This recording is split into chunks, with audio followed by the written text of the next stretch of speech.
mois de la soudure. Savez-vous combien de Tchadiens n'ont pas la possibilité de partager un repas par jour?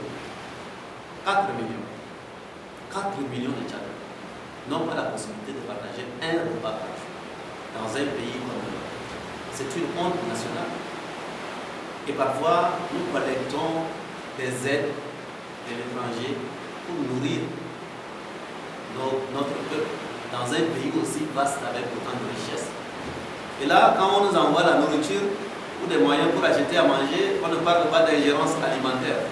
Mais au-delà de la boutade, c'est pour vous dire quoi. 4 millions de gens qui n'ont pas la possibilité de partager un repas par jour. Et c'est maintenant que j'entends une promesse encore une autre, dire que d'ici 2021, on va tout faire pour que les Tchadiens aient au moins 80% des Tchadiens aient au moins un repas par jour. Comment on peut dire des choses pareilles quand on dirige un pays? Donc le bilan, il est celui-là. Le bilan, c'est regarder l'état de nos routes. Nous sommes en saison pluvieuse. Je me souviens qu'on a donné l'année dernière 72 heures aux gens pour arranger la route.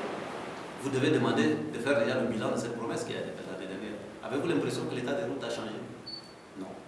Le bilan, on a promis aussi que la question de l'accès à l'électricité, ce sera un lointain souvenir. L'obscurité sera un lointain souvenir. Avez-vous l'impression que nous avons de l'électricité dans notre pays, où à peine une personne sur 10 a accès à l'électricité? La question de l'accès à l'eau potable, dans notre pays, allez dans la région du Canel, allez dans le nord du pays, du Tchad, les gens font 3 jours à Dodan pour aller chercher de l'eau. 3 jours aller, 3 jours retour pour avoir une petite quantité d'eau. Voilà le pays dans lequel nous sommes. Et puis regardez ces milliers, dizaines de milliers de jeunes qui finissent, qui ont leur diplôme, qui n'ont aucune perspective d'emploi et qui ne peuvent pas non plus s'investir dans l'entrepreneuriat parce que les conditions d'investissement, les conditions de développement du secteur privé sont réduites à leur plus simple expression. La preuve, c'est que nous sommes classés parmi les derniers pays au monde en termes de climat des investisseurs.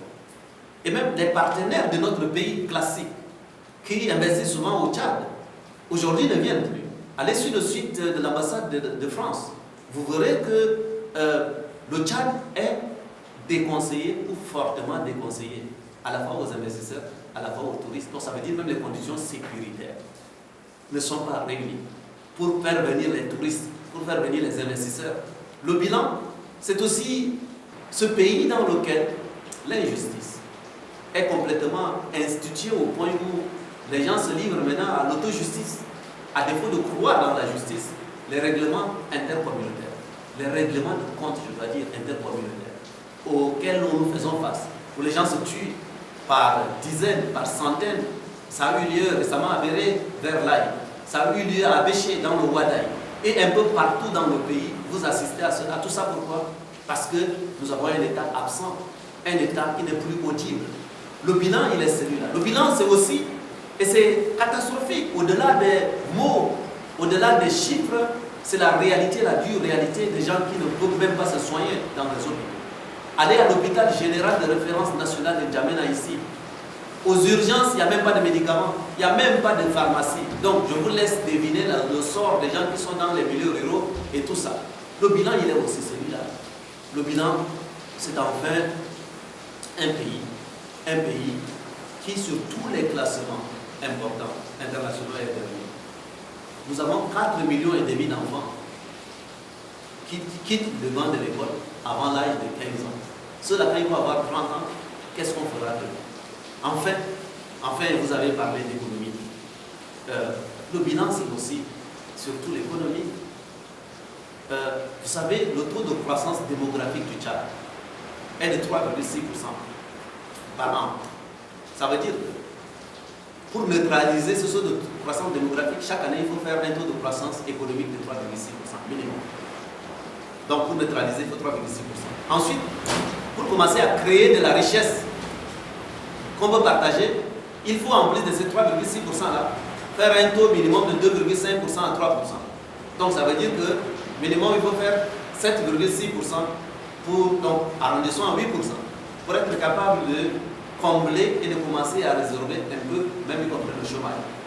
Et puis, comme sur les 4 dernières années, nous avons eu une décroissance de 1%, c'est-à-dire que vous parlez du bilan du mandat. Les 3 premières années, on a parlé d'émergence et tout ça. Maintenant, vous n'entendez plus.